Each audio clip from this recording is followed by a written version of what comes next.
자, 교회란 무엇인가? 요즘 에베소서를 통해서 우리가 살펴보고 있습니다. 교회를 알고 교회를 다녀야죠. 교회를 모르면 계속 혼란이 와요. 교회를 알면 교회의 가치를 깨닫게 되겠죠. 교회의 가치, 교회의 기중성을 그만큼 깨닫게 될 때 우리는 교회를 다니는 의미를 더 찾게 됩니다. 주님이 의도하셨던 교회는 우리가 생각하는 것보다 훨씬 더 크고 또 신비롭고 위대합니다.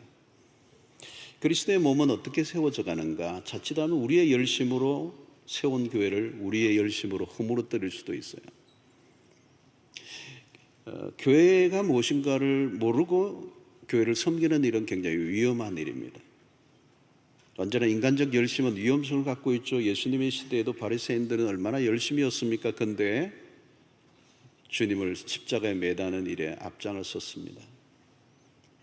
바울은 교회 하나됨을 강조했습니다. 우리는 열심히 하나됨을 지켜가야 합니다. 왜냐하면 교회는 조직체가 아니고 생명체이기 때문에 그렇습니다.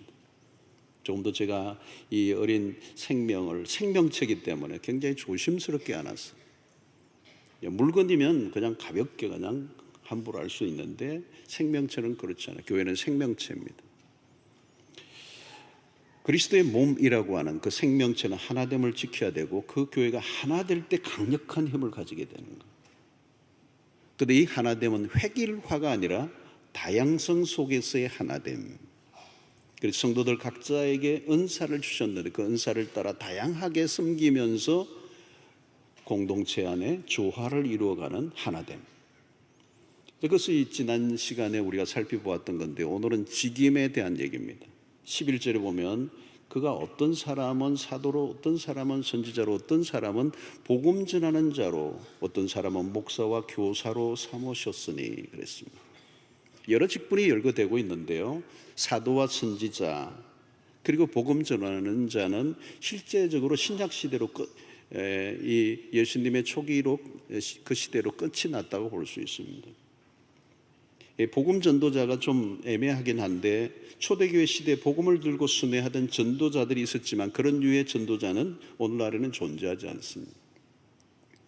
그래서 오늘날은 사도들, 선지자들도 다 어떤 사람이 나는 사도다 그러면 이단입니다.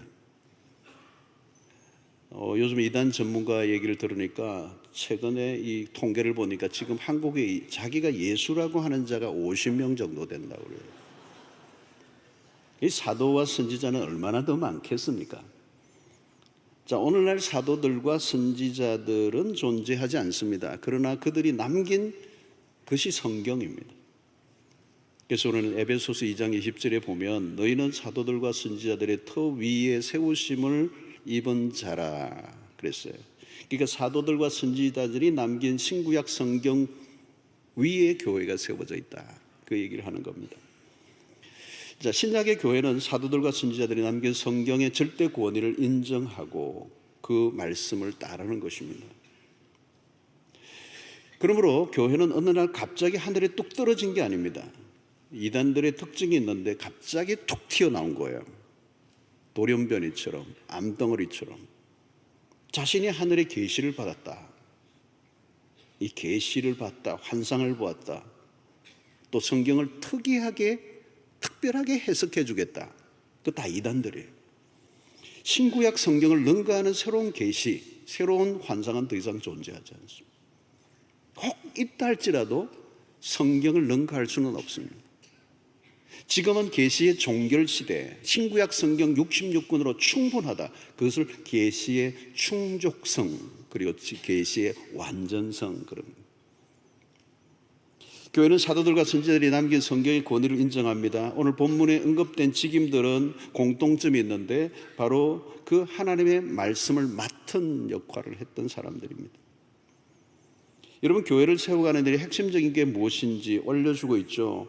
오늘 11절에 열거된 직임 중에 지금 남아있는 게 딱 하나 있는데 그것이 목사와 교사로 삼으셨으니 그랬습니다. 여기서 목사와 교사는 분리된 것이 아니라 하나입니다. 목사와 교사 앞에 정관사가 붙는데 이 두 직분은 하나의 정관사 아래 묶여져 있습니다. 그러니까 목사가 있고 교사가 따로 있는 게 아니라 목사로서 교사의 역할을 함께 포함하고 있는 것입니다. 그래서 목사는 설교와 교사로서 가르치는 기능을 감당합니다. 이것을 영어로 치면 프리칭과 티칭입니다. 설교와 가르치는 일을 동시에 역할을 맡은 사람을 우리는 목사라고 오늘 그냥 통칭하고 있습니다. 자, 그러면 이 목사의 직무는 뭐냐? 12절에 보니까 선명하게 말씀하고 있습니다. 목사의 직무. 오늘 왜 설교에 목사의 직무가 나냐? 목사 혼자 아시면 될 텐데 이렇게 또 설명해야 되느냐? 왜냐하면 우리와 연결되어 있기 때문에 그렇습니다. 12절에 보니까 이는 성도를 온전하게 하여 봉사의 일을 하게 하며 그리스도의 몸을 세우려 하심이라. 자, 목사에게 주어진 중요한 직무가 뭐냐? 첫 번째는 성도를 온전하게 하는 것이다. 자, 이 온전하게 함이라는 것은 교회의 자라남을 의미합니다. 교회가 자라가는 것은 숫자가 많아지는 게 아닙니다. 우리 교회가 숫자가 많습니다. 숫자가 많아진 게 교회의 자라남이 아닙니다. 건물이 커져가는 걸 교회가 자라간다고 얘기하지 않습니다. 오늘날의 교회 성장은 숫자가 많아야 되고 건물이 커야 되고 예산이 커야 되지만 성경이 말씀하는 그리스도의 몸이 자라가는 것은 그런 것을 말하는 것이 아니고 성도들 한 사람 한 사람이 온전하게 되는 것. 자, 여기서 온전함이란 무엇일까요? 이 온전함에 대해서는 다음 주일까지 굉장히 중요한 주제이기 때문에 다음 주일까지 다룰 것입니다만은 이 온전하게 하다라고 하는 원어적 의미가 뭐냐면 어긋난 뼈를 바로 잡는다는 것이 있습니다. 여러분, 사람이 골절이 되면 꼼짝 못하죠. 위골이 되거나 골절이 되면 뼈가 한번 어긋나면 꼼짝 못합니다. 그러면 이 비틀어진 뼈를 고쳐놓기 전에는 아무것도 할 수 없어요. 뭘 어떻게 해요? 자기 몸도 건사하지 못하는데. 그러니까 이 온전케 하여 봉사의 일을 하게 하며, 이 말이 그렇게 나오는 겁니다. 봉사를 아무나 하는 게 아니에요. 온전하게 하여. 그러니까 비틀어진 뼈가 바로 탁 제자리 잡고 정상이 되어져야 봉사의 일을 하게 된다는 거예요. 자, 또 하나의 의미가 있습니다. 그것은 뭐냐면 그물을 깁는다는 의미가 있습니다. 어부가 늘 하는 일이 그물에 구멍이 나 있지 않는가를 살피는 겁니다. 그래서 그물이 구멍이 나 있으면 아무리 잡아도 다 소용이 없잖아요. 잡혀지지가 않는 거죠. 그러니까 열심히 하는 게 중요한 게 아니라 열심히 했는데 아무것도 잡히지 않아. 그게 뭐예요? 그물에 구멍이 나 있기 때문에. 그래서 여기 온전하게 하다는 말은 그물을 깁는다는 것입니다. 그 말은 뭘까요? 고기를 잡을 준비가 된 상태. 그게 온전함입니다. 온전함이란 잘 준비되어진 자로 세워지는 걸 말하는 거예요. 자, 목사는 오늘 하는 일이 뭘까요? 성도가 온전함에 이르도록 도와주는 것입니다. 교회가 성장해 간다는 의미도 성도의 온전함에 달려 있습니다. 교회의 목표가 뭐냐? 우리가 얼마나 열심히 했느냐가 중요한 것이 아니라 성경이 요구하는 것은 언제나 성도의 온전함이라는 것입니다. 이 온전함이라는 것은 이런 완벽함을 말하지 않습니다. 멋추어 성숙해지는 걸 말해요. 그 성숙함의 목표는 그리스도죠. 그리스도를 닮는 것입니다. 그러니까 우리가 뭔가 열심히는 하는데, 기도는 열심히 하는데 그리스도를 닮지는 않아. 가끔 기도는 굉장히 열심히 하는데 센 사람이 있어요. 사람들에게 상처를 주는 사람이 있어요. 봉사를 많이 하는 것도 좋은데 하나님 사람다워져 가지를 않아. 여러분, 하나님의 관심은 우리가 무엇을 많이 하느냐가 아니라 우리 자신의 변화에 있습니다. 여러분, 교회 걱정 너무 하지 마세요. 내가 성숙해지면 돼요. 나의 온전함이 목표라는 거죠. 온전함을 이룬 신자들이 많은 교회가 좋은 교회예요. 선교도 하고 봉사도 열심히 하는데 가정에서는 부부싸움을 날마다 한다. 교회에서는 열심히 봉사하는데 가정이나 직장에서는 욕을 먹고 있다. 무엇이 문제죠? 무엇을 하긴 하는데 자기 자신은 이미 망가져 있는 상태로. 그러면 여러분 아무것도 할 수가 없습니다. 교회에서 직분은 가졌는데 그리스도를 닮아가고 있는가라고 하는 것입니다.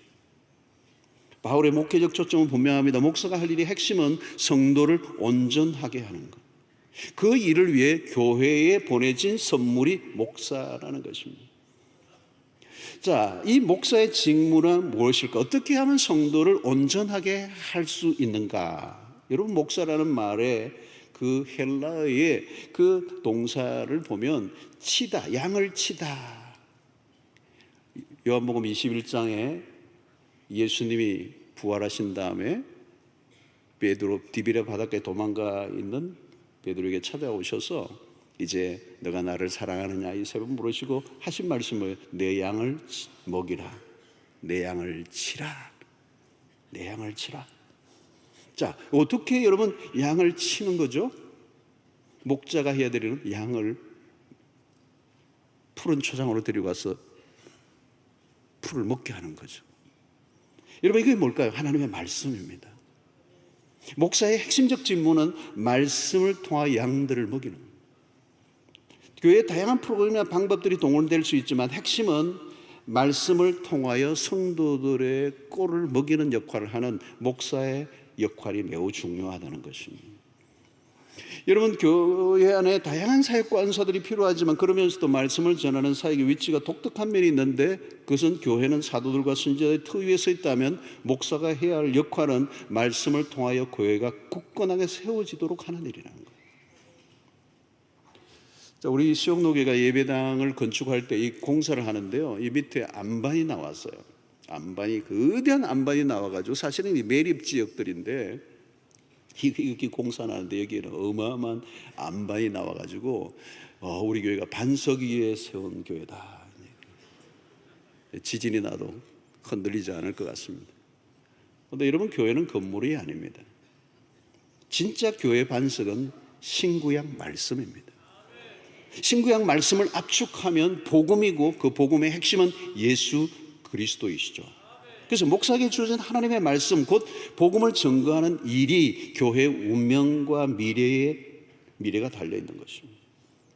이런 말씀이 약화되면 교회는 금방 허물어집니다. 겉으로 멀쩡해도 여러분, 골다공증 환자들은 넘어지면 모든 것이 으스러져서 드러눕고 그 길로 가버리는 거죠. 여러분, 골밀도가 약해지는 게 하루아침에 일어나는 게 아닙니다. 서서히 일어나는. 왜 단임 목회자가 필요한가? 왜 장기 목회자가 필요한가? 우리 교회 이제 48년의 역사가 되었는데 48년의 역사에 2명의 목회자가 지금, 우리 원로 목사님이 36년을 하셨고 그 다음에 제가 12년을 지금 했네요. 계산해 보니까. 이 장기 목회가 중요한 겁니다.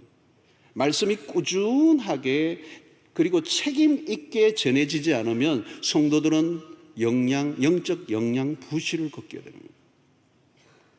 교회 세속화 혹은 약화가 일어난 곳에도 항상 징조가 있습니다. 하나님의 말씀이 뒷전으로 밀려나는 거예요. 다른 것에 뒷전으로 밀려나는 거예요.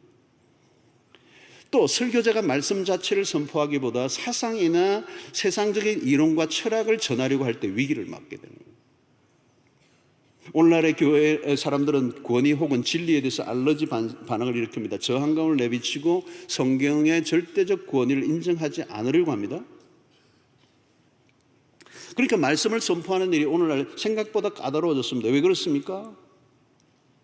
오늘 이 시대적 환경과 문화가 절대, 진리, 이런 복음, 예수 그리스도에 대해서 거부 반응을 보이기 때문입니다.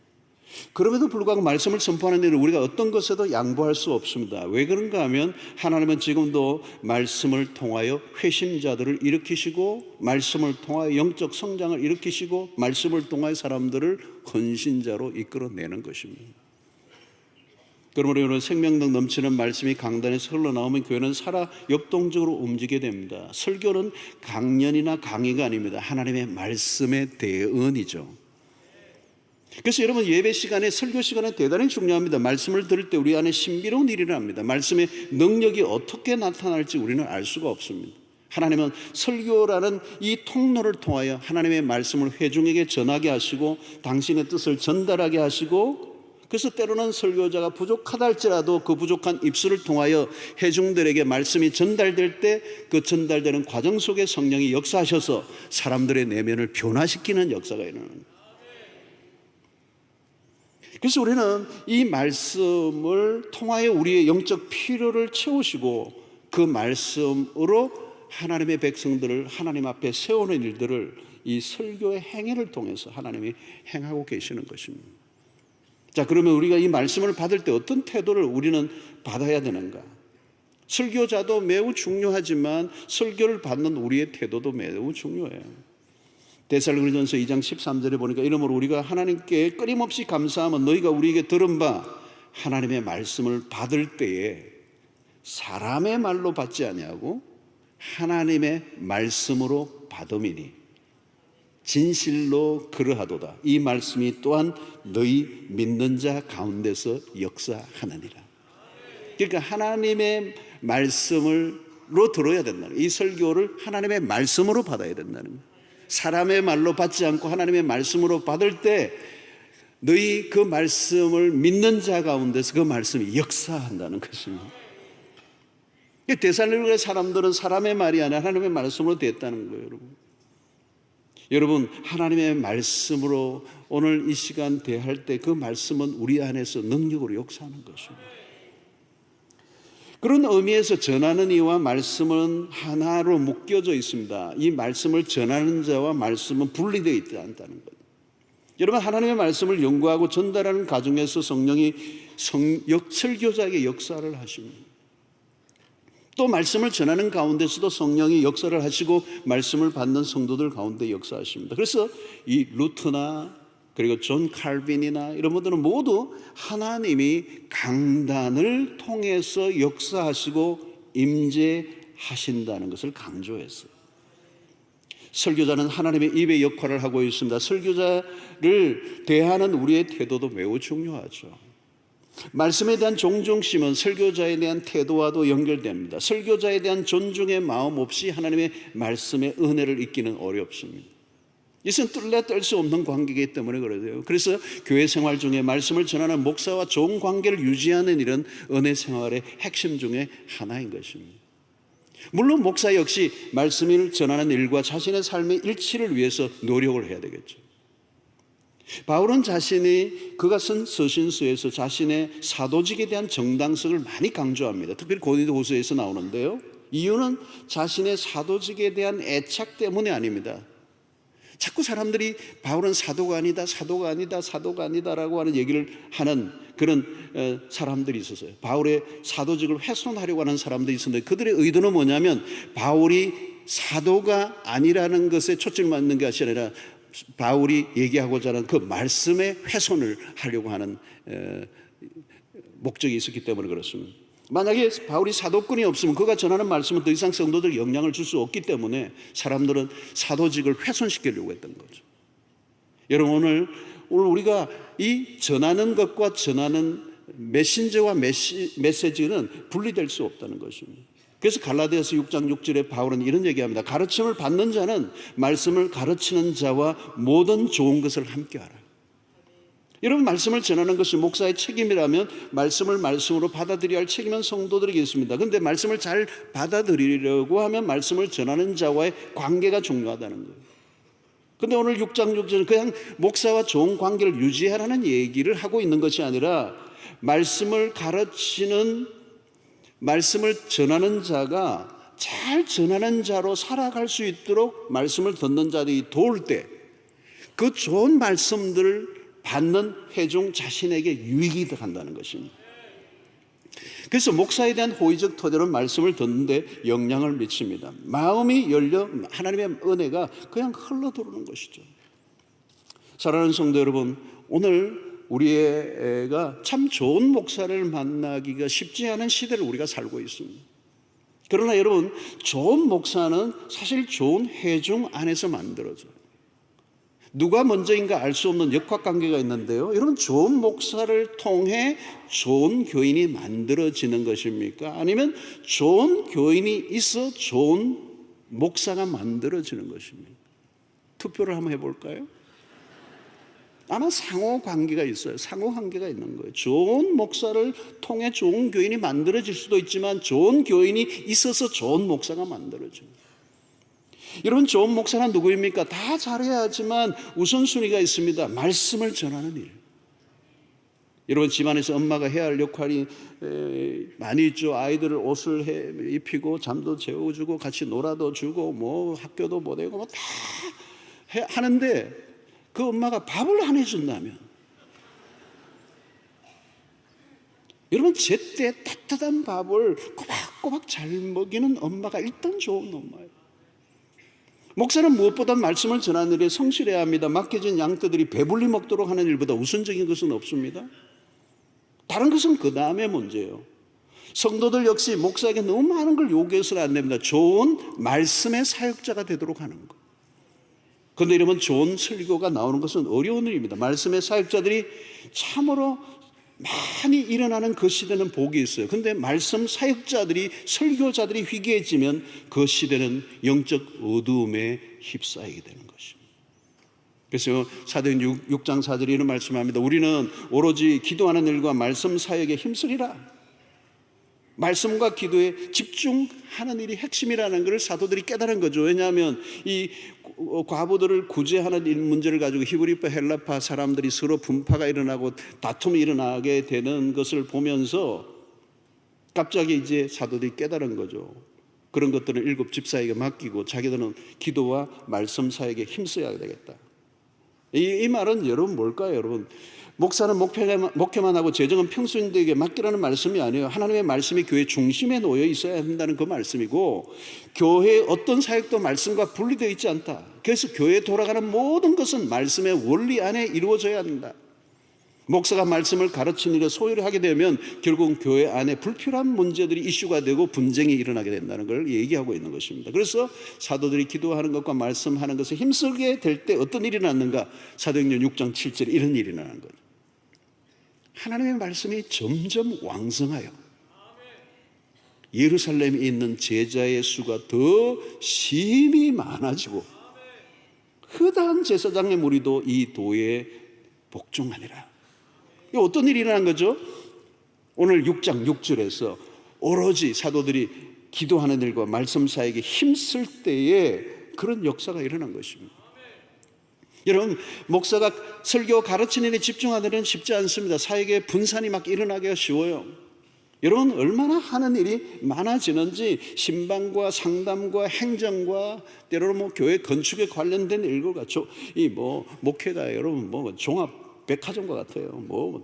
다재다능해야 되고 모든 교인들이 다 필요하고, 신방을 가도 아무리 김집사님이 갔다 와도, 박권사님이 갔다 와도, 최 장로님이 갔다 와도, 김 목사님, 부목사님이 갔다 와도 한 분이 오셔야 돼요. 담임 목사님이 왔다 가야 되는 거예요. 그러니까 어디에든지 그런 요구들이 많으니까 일이 점점 많아지는 것입니다. 아마 이 사도들도 초대교회에 그런 일들이 일어났을 거예요, 여러분. 저도 호주에서 사역하는 동안에 성도들이 많아지고 갈수록 더 바빠지고 교인 수가 많아지고 이름 외우기도 힘들고 신방 횟수도 한두 건이 아니고 훈련 사역까지 하니까 밤 늦게까지 훈련하다 보면 지쳐서 나중에 무슨 문제가 생기느냐면 설교 준비가 절대적으로 부족한 거예요. 나를 원하는 사람은 많은데 다 만날 수도 없었던 것입니다. 그때 공동체 안에 놀라운 움직임이 하나 일어났는데요. 우리가 개인적으로 목사를 만나는 것은 좋지만 시간을 우리가 빼앗기 때문에, 시간을 빼앗으면 설교 준비할 시간이 부족해지고, 설교할 시간이 부족해지면 회중 전체에게 말씀을 전하는 일이 약화될 수밖에 없다. 우리가 만나고 싶은 것을 좀 자제하고 포기하면서 목사님의 시간을 보호해 주자는 운동이 일어났어요. 예민교회에서 여러분, 신방하지 않으면 어려운데요, 신방을 하지 않아도 되도록 교회 공동체가 스스로 합의를 한 것입니다. 저는 지금 생각하면 그 성도들의 그 성숙함이 저의 설교의 사역을 도왔고, 제가 설교에 집중함으로 그 교회가 더 단단하게 세워진 것을 지금도 기억하면서 감사하지 않을 수가 없습니다. 여러분, 오늘 우리가 말씀을 준비하는 것은 여러분 쉬운 것이 아닙니다. 제가 잠시 얘기하면 설교를 제대로 한다는 게 너무 어려운 거예요. 말씀 자체에 대한 해석은 물론이고 청중에 대한 이해와 시대적 상황에 대한 이해의 폭을 넓혀야 합니다. 신앙만 아니라 주변 학문들에 대한 식견을 높여야 되고요. 특히 현대사회는 다양하고 복잡해져 갔습니다. 까다로운 청년들이 많고 젊은 세대들은 진리에 대한 의심이 늘어났습니다. 설교를 그냥 하면 되는 것이 아니라 고려해야 할 번수들이 굉장히 많아졌고요. 이 설교의 오늘 현대사회는 특별히 변정적 요소를 많이 설교에 담아야 합니다. 사람들을 이해하기 위한 인문학적인 공부도 해야 하고, 다양한 계층의 사람들을 설득하려면 설교는 점점 더 어려워져 갑니다. 그래서 한 편의 설교를 위해 아무리 시간을 쏟아부어도 부족해요. 그러면서 목사는 바쁜 활동가이기보다는 좀 더 차분히 시간을 확보하고 묵상하고 때로는 영성가로서의 말씀을 정성을 들이는 데 힘을 써야 하는 것입니다. 여러분, 목사가 양떼를 위해 존재한다고 할 때 그 존재는 말씀 전파였습니다. 한 교회를 목양하도록 위임된 담임 목사에게 설교는 곧 목양의 핵심입니다.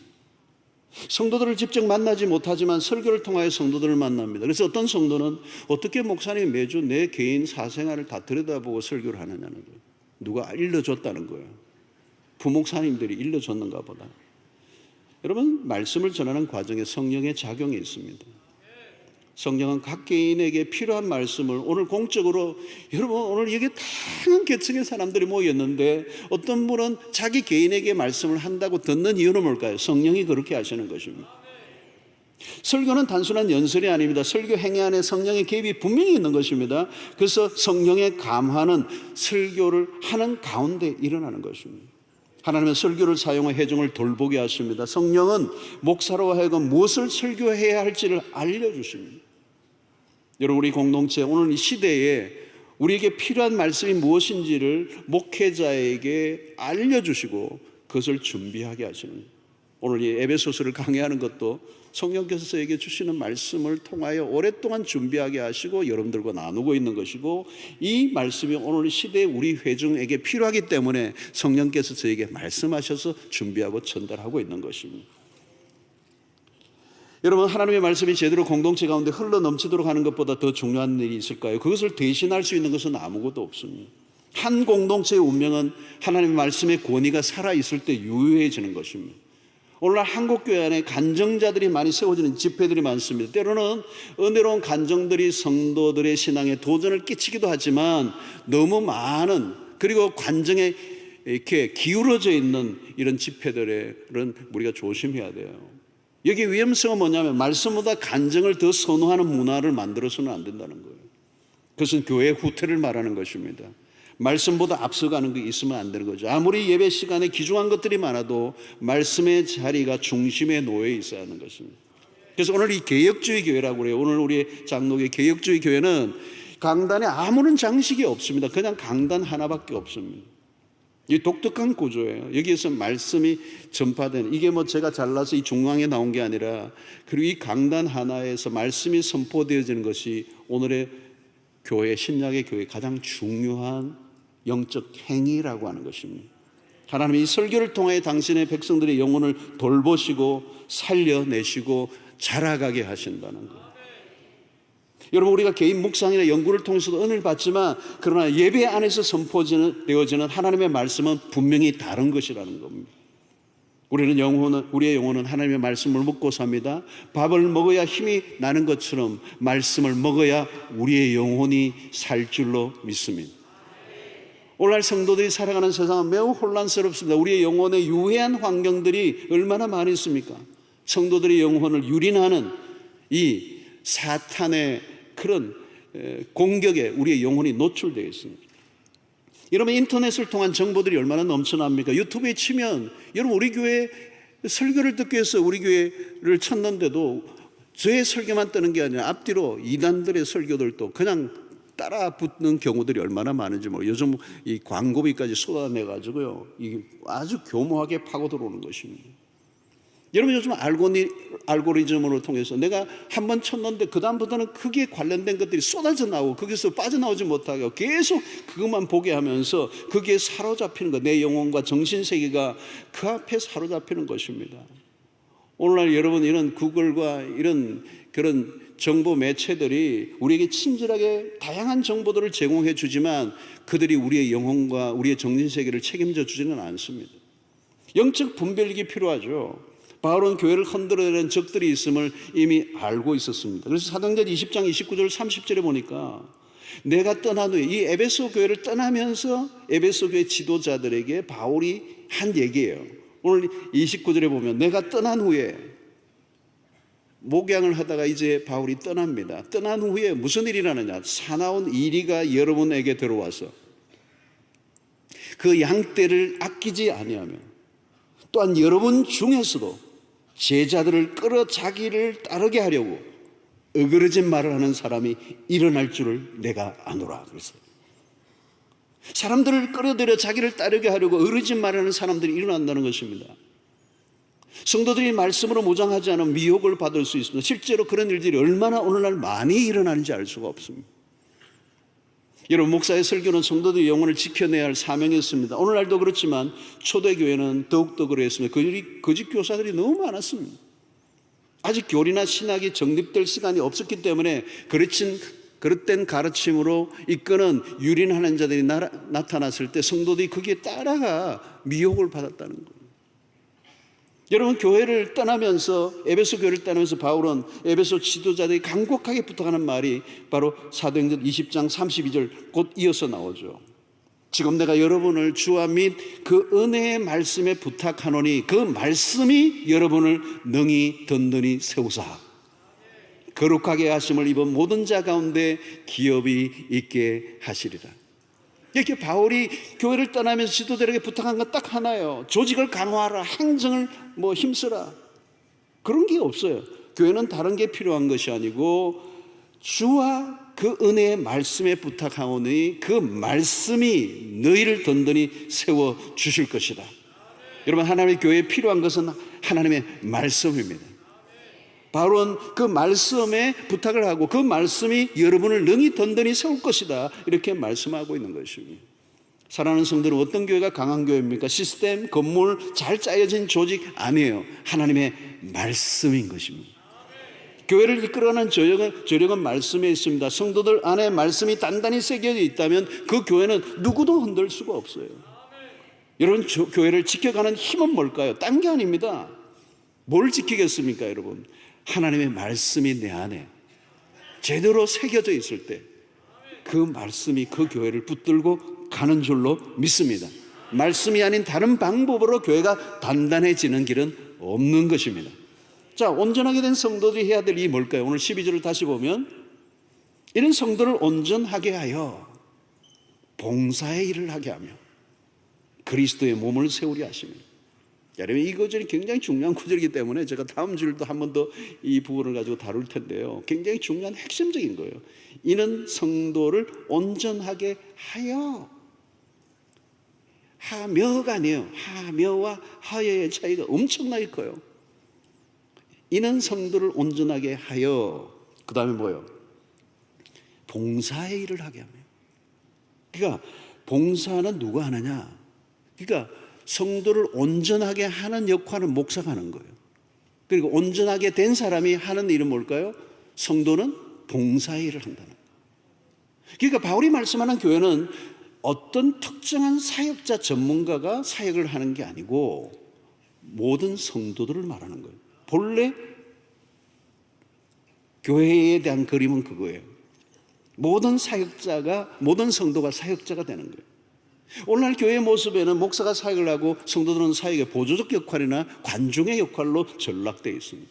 그래서 어떤 분은 오늘의 교회를 그림으로 만화로 그렸는데, 목사님이 버스 운전대에 딱 운전을 잡고 막 충혈이 돼가지고 막 열심히 그냥 몰고 가고 있는데 그 뒤에 이제 성도들이 타고 있는데 다 이렇게 졸고 있는 모습이에요. 그게 현대교회 모습이라는 거예요. 또 다른 그림은 뭐냐? 목사가 링 위에 올라가서 혼자 막 그냥 상대와 싸우는 거죠. 격투기. 그리고 성도들은 막 그 링 바깥에서 응원하는 거예요. 목사님 더 열심히 하라고. 그게 막 코피 나오고 막 이렇게 막 하는데 너무 힘든 거예요. 그게 오늘의 현대교회의 모습이라는 거예요. 목회자 열심히 혼자 열심히 사역하고 가로에 쓰러지고. 그게 주님의 의도하신 교회가 아니라는 겁니다. 목회자가 과중한 업무로 인해 탈진하는 목회자들이 많습니다. 혼자 열심히 뛰는 선수가 아니라는 거죠. 여러분, 목사가 올라운드 플레이어가 되면 안 됩니다. 목사가 아무리 열심히 뛰어도 절대 소수입니다. 교회 99%는 성도들입니다.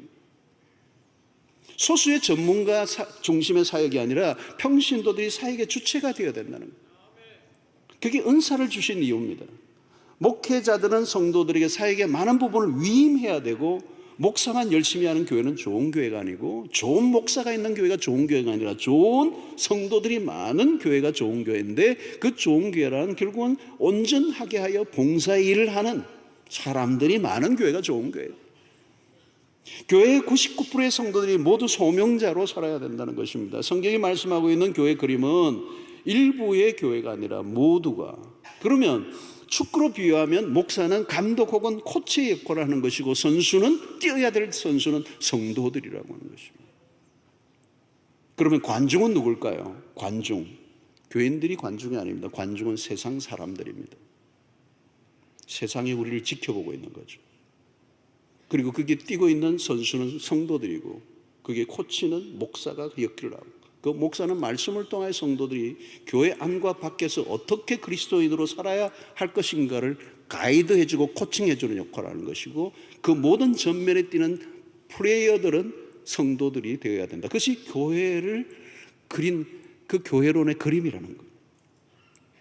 그러면 세상 사람들이 교회를 바라봅니다. 교회가 어떻게 연합 하나됨을 잘 이루어가는지, 어떻게 다양성 속에서도 저렇게 조화를 이루어가며 하는지, 어떻게 교회가 세상과 다른 공동체인지 이걸 보는 거죠. 교회가 뭐 세상과 우리와 똑같네, 뭐 친목회하고 비슷하네, 잘 또 싸우네, 뭐 교회를 바라보면서 이제 관전평을 하는 거예요, 세상의 사람들이. 사랑하는 성도 여러분, 오늘 우리의 주님이 원하셨던 교회의 모습은 그래요. 특정한 사람들의 전유물이 교회가 아니라는 것. 우리 모두가 하나님의 나라에 부르심을 받은 소명자로 우리에게 주신 은사를 따라 우리의 몸의 한 부분에서 역할을 감당해야 한다는 거예요. 그래서 바로 그리스도의 몸이라고 하는 개념 속에서 우리가 그리스도인이 되는 순간 그리스도의 몸 안에 들어온 거예요. 몸이에요. 그래서 어떤 사람은 뼈대 역할을 하는 것이고, 어떤 사람은 신경 조직 역할을 하는 것이고, 어떤 사람은 신장의 어떤 부분의 소화 기능을 할 수도 있고, 어떤 사람은 목소리 역할을 할 수도 있고, 어떤 사람은 귀, 눈 이런 역할을 하고 있는 것입니다.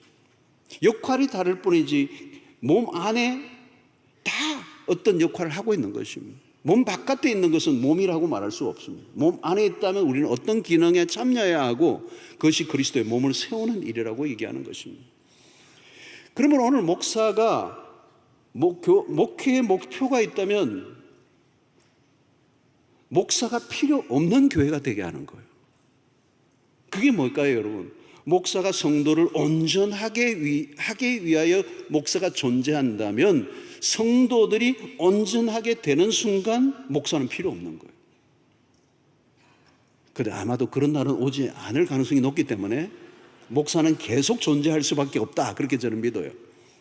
여러분, 그러나 이 교회의 목표는 그런 것입니다. 목사는 성도를 온전하게 하는 일을 위하여, 그리고 그 온전하게 하기 위해서 하나님이 맡겨주신 직임은 말씀을 가르치는, 말씀을 선포하는 일. 그 프라이오리티, 그 우선순위를 다른 것을 대체해서는 안 된다는 거예요. 엄마가 자녀들에게 밥을 해주는 것을 대체할 수 있는 일은 아무것도 없어요. 그래서 다른 것은 못한다 할지라도 하나님의 말씀을 전하는 이 직무를 감당함으로 주님의 몸된 교회 성도들을 온전하게 하는 일에 힘써야 되는 것이고, 그 말씀을 받고 양육받고 훈련된 그리스도인들이 이제 봉사의 일을 하게 하며 이 섬기는 자로 우리를 부르셨다는 거예요.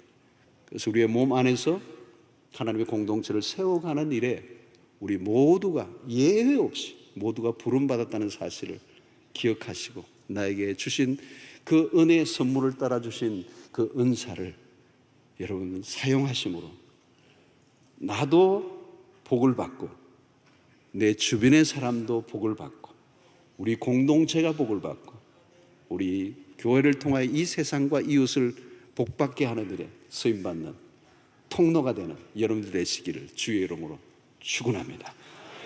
하나님, 오늘 또 우리에게 주신 말씀으로 인하여 감사를 드립니다. 오늘 주님이 꿈꾸셨던, 디자인하셨던 교회로 우리가 나아가기를 원합니다. 하나님의 말씀을 위하여 종들을 세우시고 시대마다 그 공동체를 이끌어가게 하시고, 또 이제 그 말씀으로 훈련된 하나님의 사람들이 각기 받은 은사를 따라 온전히 순종하여 주님의 몸된 교회를 세워가는 일에 다 쓰임받는, 그래서 우리 모두를 통하여 주님의 나라가 확장되는 일에 쓰임받기를 갈망하는 주의 성도들이 늘어나게 하여 주시옵소서. 그래서 갈수록 더 강한 교회, 더 건강한 교회로 세워질 수 있도록 축복하여 주시옵소서. 예수님의 이름으로 기도하옵나이다. 아멘.